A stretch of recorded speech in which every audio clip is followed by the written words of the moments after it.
2025 বৰ্ষৰ এয়া আমাৰ প্ৰথম অনুষ্ঠান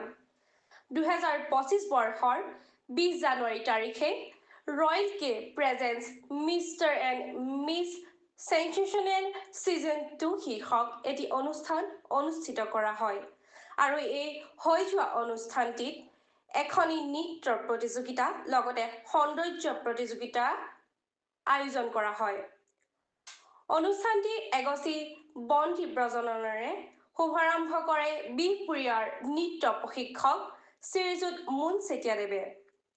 নৃত্য প্ৰতিযোগিতাখনি শুভাৰম্ভ কৰিবলৈ আমন্ত্ৰণ কৰি অনা হয় লখিমপুৰৰ নৃত্যশিল্পী মানৱজ্যোতি খনিকৰক অনুষ্ঠানটি সুন্দৰ আৰু সুচাৰুৰূপে চলাই নিয়াত সহায় কৰে ৰয়েল কে প্ৰডাকশ্যনৰ সদস্য শ্ৰীমতী প্ৰিয়া স্বৰ্গীয়াৰীয়ে হৈ যোৱা নৃত্য প্ৰতিযোগিতাখনৰ বিচাৰক হিচাপে উপস্থিত আছিল যোৰহাটৰ নৃত্যশিল্পী শ্ৰীযুত মৃদুল তামুলী আৰু লগতে লখিমপুৰৰ শ্ৰীযুত ৰাকেশ মিলি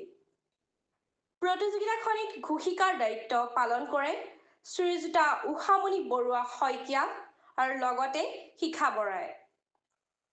অনুষ্ঠান ভাগত বহু কেইগৰাকী সাংস্কৃতিক জগতৰ লগত জড়িত সন্মানীয় ব্যক্তি আহি উপস্থিত হয় তাৰে ভিতৰত ৰাজগড় জুটুলিবাৰীৰ প্ৰধান শিক্ষক শ্ৰীযুত তিলক লিগিৰা ৰঙতি নৃত্যশিল্পী ৰাকেশ কোঁৱৰ হাৱাজানৰ নৃত্যশিল্পী শ্ৰীযুতা জানমণি নেওগ বৰা উপস্থিত থাকে অনুষ্ঠান ভাগত নিম্ন মধ্য আৰু উচ্চ শাখাত লখিমপুৰ ধেমাজি বিশ্বনাথ